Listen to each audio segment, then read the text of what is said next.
another night out here in the garage. We're gonna be installing our fuel pump. You can see I've already made some progress, so let's get into it. So first things first, try to ignore the rust. I have no idea the history on this car, but all of the package tray stuff right here is disgusting. We need to remove the carpet. So you can see there's a bunch of holes in it. These are just little plastic push pins. There are some up along the rain rail, and then the other ones are here behind the seats. Get the carpet out the way. Then you have this metal tray here. It has a couple of screws. There's another one up behind the top right there. They're just threaded into plastic. They're Phillips head screws. It's really hard to tell, but this is indeed a Phillips head. They're just threaded into these plastic pieces, so they shouldn't strip, but still make sure you're using the correct size screwdriver. And then this is where your fuel pump is. It's underneath this plate. So you need to undo all of these small Phillips heads, little zinc ones. And then we can pick this up and get the stock pump out and start throwing the DW100 pump in.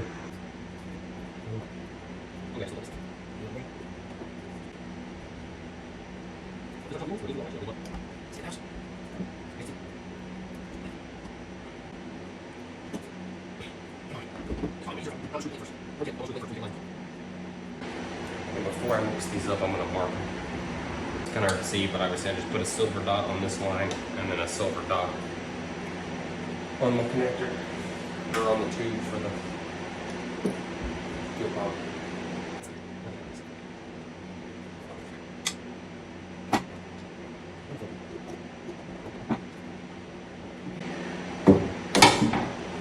It's easy enough right there. Here we go. That sock is disgusting. This is what we're working with. Stock setup. Here's your float, fuel pump, your sock. This sock has all kinds of junk in it. It obviously did its job, but this is what we're going to be replacing it with. A nice DW100 fuel pump. So this is with the installation kit, so it has a new sock and everything. So we should just be good to go. Everything should be included in the kit. Needed to install this thing here. Well, this way. Boop.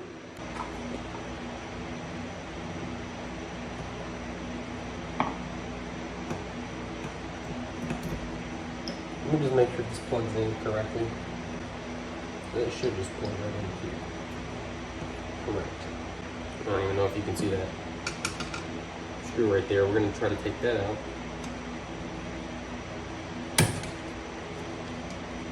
And hopefully this whole bottom section slides off.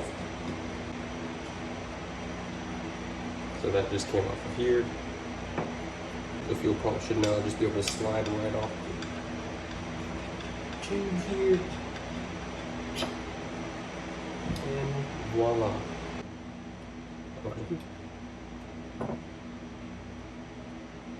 So that was probably super hard to see, but up inside of this tube, where the fuel pump slid into, there was one O-ring and one plastic cap. The cap went in there first, O-ring went on the bottom. So there's also this sleeve on the stock pump. I'm just gonna pull that off. I'm gonna reuse this.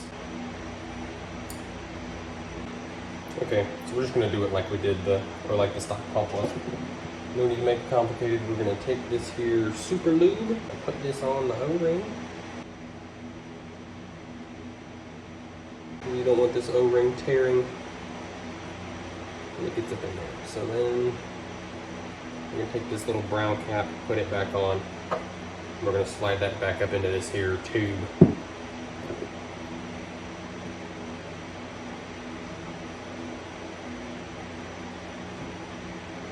Perfect. It's pretty much aligned perfectly for this plate. And like I said, it goes just like that. We just have to orient this correctly to get all the notches to line up, but there we go.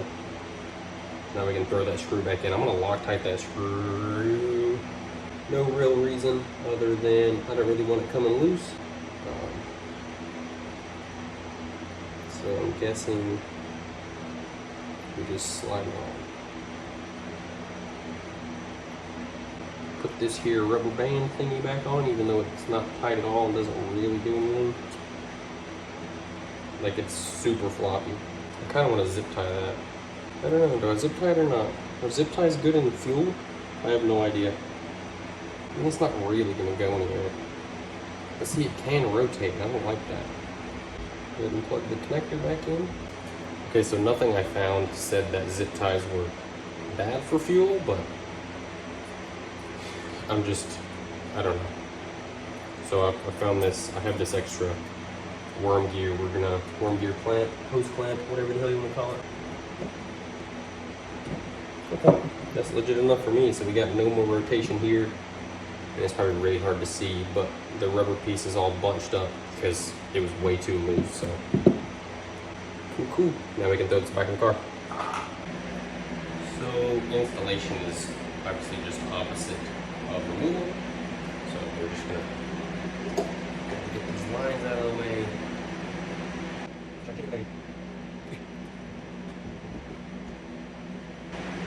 Alright. I'm gonna go get my key, and before we screw it down, I'm gonna make sure A, that it primes, and B, that we have no fuel leaks.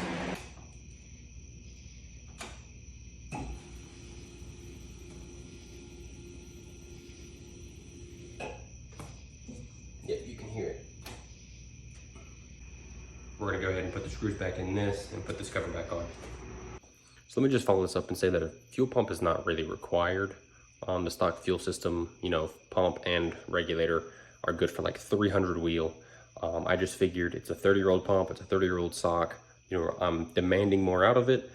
The fuel pump kit from Deechworks is like 90 bucks. So I figured why not, you know, it's new technology, it's a newer pump, it's a clean sock. Might as well. This took like 45 minutes, and that's with filming, moving around, you know.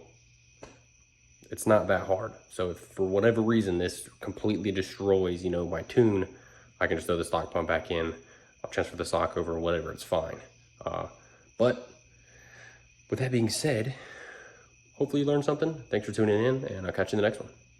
Peace.